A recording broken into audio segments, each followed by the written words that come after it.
Ya, kita lihat dari tantangannya. Tantangan apa juga yang kerap kali hinggap dan juga menjadi permasalahan klasik dalam meningkatkan produksi garam dalam negeri kita, Eka?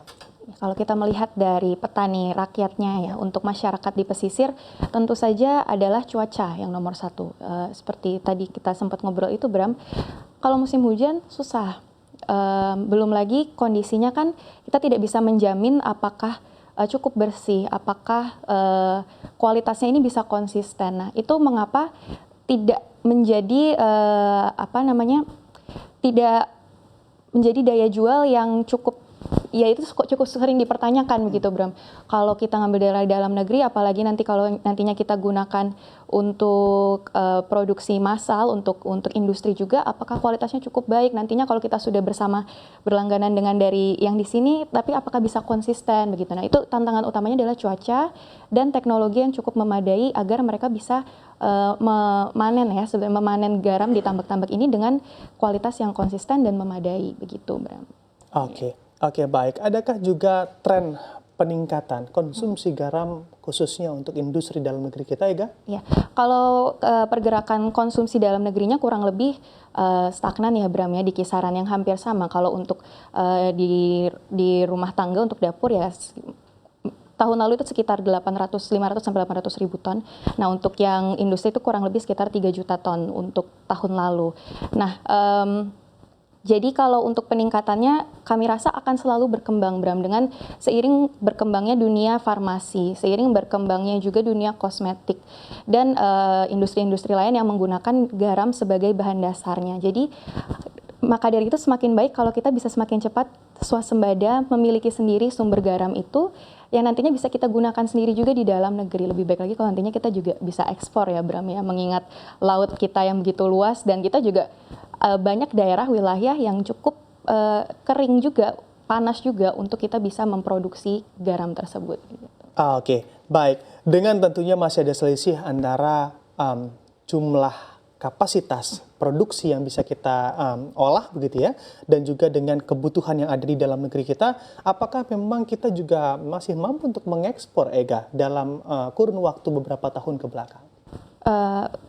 Ke belakang ya. Kalau ke belakang ada beberapa, bahkan kami sempat mendengar tentang air lautnya begitu. Jadi kita ibaratnya mengekspor mentahnya itu lalu diolah untuk beberapa negara di area ASEAN yang berfokus untuk kosmetik seperti ke Korea. Itu kita ada ekspor juga air laut karena dia gunakan untuk diserap ya, dijadikan bahan dasar kosmetik mereka begitu. Ada, jadi sebelum-sebelumnya ada, cuma memang tidak sebesar itu, Bram, dan kemungkinan juga masih yang mentah atau yang belum dipastikan seberapa besar natrium chloride-nya begitu. Oke, jadi memang kita ada kendala dalam pengolahannya, Iya, begitu ya. betul. Apabila memang pemerintah fokus untuk menstop impor dan meningkatkan produksi garam kita dalam negeri, apakah memang ini juga menjadi spending atau dana investasi yang juga cukup besar bagi pemerintah untuk membuat bagaimana kita bisa swasembada garam, karena memang pengolahannya sudah modern dibandingkan saat ini?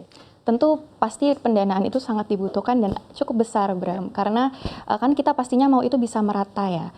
Tidak hanya yang bisa dibantu oleh negara dan swasta, tetapi juga untuk petani kecilnya, intensifikasi untuk petani kecilnya kita, petani rakyat. Tentu mereka juga butuh bantuan teknologi dan edukasi, itu juga butuh biaya.